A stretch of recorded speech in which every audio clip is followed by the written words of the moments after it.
Pessoal, presta atenção aqui um minutinho. Vamos conversar sobre patologia. Agora que você já leu a apostila, já fez a atividade, é hora de a gente conversar um pouquinho mais a sério sobre esse assunto. Antes de começar o nosso bate-papo, eu quero deixar claro que o objetivo desse curso, o objetivo do estudo, não é fazer com que você saia por aí ouvindo as queixas das pessoas tentando chegar a algum diagnóstico. Você, enquanto técnico ou tecnólogo em radiologia, não pode realizar um exame, olhar e acho que aqui tem pneumonia. Ih, senhor, acho que fraturou esse osso aqui. Não, isso não pode acontecer. O profissional habilitado para dar diagnóstico é o médico. Nós estamos estudando aqui de uma forma muito superficial as patologias e diagnóstico é algo muito sério. Então, mesmo que você tenha um pouquinho de conhecimento ou bastante conhecimento sobre esse assunto, você não é habilitado profissionalmente para dar diagnóstico. Ou seja, não dá para sair por aí dando diagnóstico. Isso é responsabilidade do médico e não do técnico ou tecnólogo em radiologia. Tudo bem? Agora que ficou claro esse ponto, você deve me perguntar: professor, então por que eu tenho que estudar patologia? Por que eu tenho que estudar anatomia? Gente, esse estudo aqui é para fazer com que você tenha conhecimento e melhore a qualidade do exame que você realiza.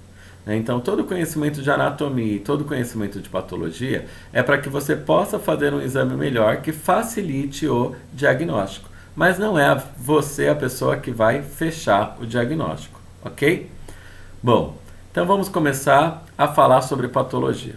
Primeira patologia que você deve ter estudado aí é a gripe. O que você precisa saber sobre a gripe?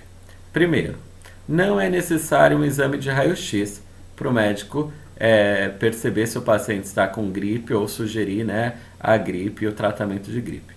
Por que não é necessário? Porque apenas analisando os sintomas que o paciente apresenta, o médico já pode deduzir se esses sintomas se enquadram a um quadro de gripe ou não. Professor, quais os sintomas? Duvido que você não conhece os sintomas de gripe, né? Todos nós já estivemos gripados várias vezes na vida, não uma única vez, várias vezes na vida. E o que você precisa saber é que a gripe ela é causada por vírus, ok? Então as pessoas ficam gripadas porque elas tiveram exposição e contato com um vírus. Os sintomas você já conhece: febre, dor no corpo, aumento de secreção nasal, então a coriza, são sintomas que podem sugerir essa patologia. No Brasil, já existe uma vacina para prevenção de gripe.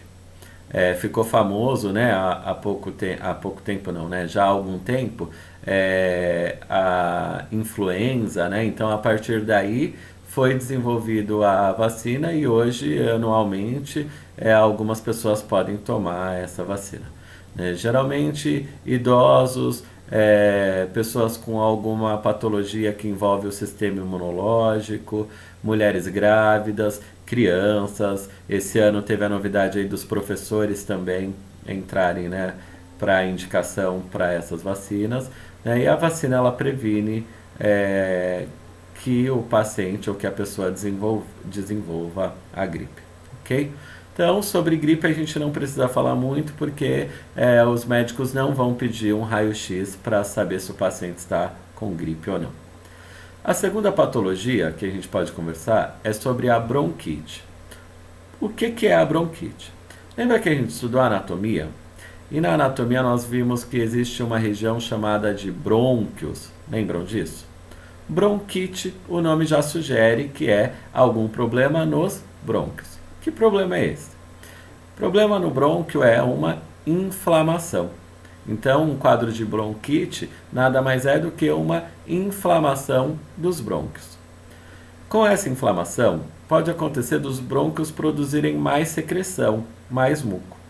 E o brônquio tem a função de permitir que o ar passe, por dentro dele. Se existe maior produção de secreção e maior produção de muco nos brônquios, o ar ele encontra dificuldade para poder passar. E aí, na maioria das vezes, o paciente que tem bronquite apresenta dificuldade para respirar, falta de ar.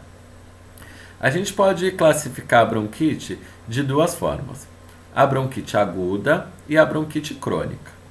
Bronquite aguda, ela pode acontecer, por exemplo, num paciente que está gripado, né? Devido aos sintomas da gripe, os brônquios podem inflamarem, aumentar a quantidade de muco, e o paciente, num determinado tempo ali, num período de tempo limitado, apresenta dificuldade respiratória por conta da gripe e da inflamação de bronquio. O que eu quero dizer é que quando a gente fala em bronquite aguda, a gente quer dizer que foi apenas por um período que o paciente desenvolveu esse problema no brônquio. Agora, quando a gente pensa em bronquite crônica, todas as vezes que a gente fala de algo crônico, é algo já estabelecido que vai durar ou que dura, né, por tempo indeterminado. Então, as pessoas que possuem bronquite crônica, elas têm uma inflamação constante nos brônquios e aí elas precisam recorrer ao uso de medicação constante também. É uma medicação que faça com que os brônquios se dilatem, né? Já que ele está lá inflamado e cheio de muco, é preciso que ele se dilate para que o ar volte a passar com facilidade. E aí, na maioria das vezes, os pacientes tomam uma inalação com soro, né, fisiológico e alguma medicação. E também para os pacientes que têm bronquite crônica, eles podem usar uma medicação mais fácil de ser administrada, né? Que são aquelas famosas bombinhas, né? Então ele inala quantidade suficiente para fazer com que o brônquio dilate e o ar volte a passar normalmente. Ok? Então, só fechando o raciocínio, não esqueça que bronquite nada mais é que a inflamação do brônquio e o aumento de produção de secreção e de muco nesse brônquio. Essa informação vai ser útil depois para a gente poder analisar a radiografia e entender quando pode ser uma bronquite ou não. A próxima patologia que a gente pode falar é sobre a pneumonia. Pneumonia também é bastante comum.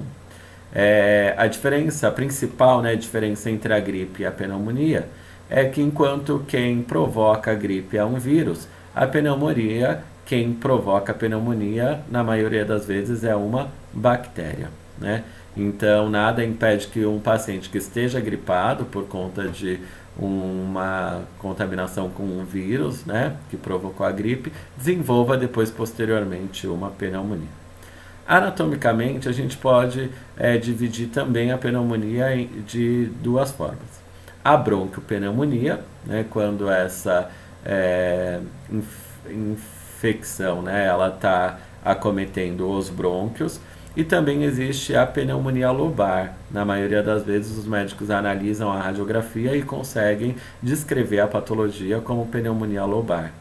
Lembra que o pulmão ele é dividido em lobos, né? Pulmão direito, lobo superior, lobo médio, lobo inferior. E o pulmão esquerdo só em dois, lobo superior e lobo inferior. Né? Então, dependendo da região que a pneumonia acometeu, a pneumonia vai ser chamada de pneumonia lobar. Bom, se é uma infecção causada por bactéria, também acontece o aumento da produção de secreção, né, lá no pulmão. E aí é isso que determina o diagnóstico através de uma imagem radiográfica, né, a quantidade de secreção que foi produzida e que vai de alguma forma aparecer nessa imagem. Ok? Então, já falamos de pneumonia, já falamos de bronquite, falamos também de gripe e agora a gente pode falar de tuberculose. Tuberculose já foi, né, assim, uma epidemia no nosso país, muitas pessoas já morreram por conta da tuberculose e hoje se sabe que a tuberculose é causada por uma bactéria. O que nem todo mundo sabe é que a tuberculose não acomete só os pulmões. A tuberculose pode acometer outros órgãos também, como o rim ou como a meninge, que é a membrana, né, que reveste o cérebro. Mas ela é muito mais comum ser pulmonar, tuberculose pulmonar. O que acontece no pulmão quando a pessoa tem contato com essa bactéria que causa a tuberculose? Essa bactéria instalada no pulmão, ela provoca a necrose do tecido pulmonar, ou seja, ela provoca a morte das células que compõem o tecido pulmonar. E aí, no pulmão vai existir como se fossem cavernas, né? Por apoptose da célula ou por necrose, né? Apoptose não é correto, por necrose da célula. Então, fica mais fácil analisar uma radiografia que tenha essas áreas de tecido necrosado por conta das cavernas pulmonares que a gente vai encontrar, ok? Sintomas também são bem conhecidos, como tosse, né, com secreção há bastante tempo. Lembrando que não é apenas o raio-x de tórax que vai diagnosticar a tuberculose. Existem outros exames também que podem ajudar a fechar o diagnóstico de tuberculose. Agora vamos falar sobre enfisema pulmonar. Enfisema pulmonar é uma patologia bastante comum em fumantes, né, apesar de raramente ela ser hereditária também. Essa patologia ela comete direto os alvéolos. Galera, o que é alvéolo? Qual é a função do alvéolo mesmo? Alvéolo é o que permite a nossa troca gasosa. Então, ou seja, é lá no alvéolo que o oxigênio vai ter contato com a corrente sanguínea. Né? E aí, a partir daí, ele se liga, né, a um tipo de célula para poder percorrer a nossa corrente sanguínea. Quando nós temos o enfisema pulmonar, significa que eu tenho um problema no alvéolo. O alvéolo ele perde a sua elasticidade e ele perde essa capacidade de realizar a troca gasosa. Né? Então, os pacientes que têm problema, né, tem essa patologia, tem enfisema pulmonar, eles têm dificuldade nessa questão de absorção de oxigênio. Né? E aí, usando, né, um aparelhinho chamado oxímetro na ponta do dedo, a gente vai verificar que a quantidade de gás carbônico na corrente sanguínea do paciente está sempre muito elevada, devido à patologia enfisema pulmonar. Okay? De uma forma bem resumida, nós tratamos aí as principais patologias e o nosso objetivo, a partir, né, do próximo tópico, é estudar essas patologias através das imagens radiográficas, ok? Então a gente vai ficando por aqui. Qualquer dúvida é só comentar ou mandar lá no grupo e a gente vai batendo uma bola. Lembrando que a avaliação está por chegar, logo depois dessa aula eu vou postar a avaliação para vocês responderem, ok? Então, beijo e até a próxima aula.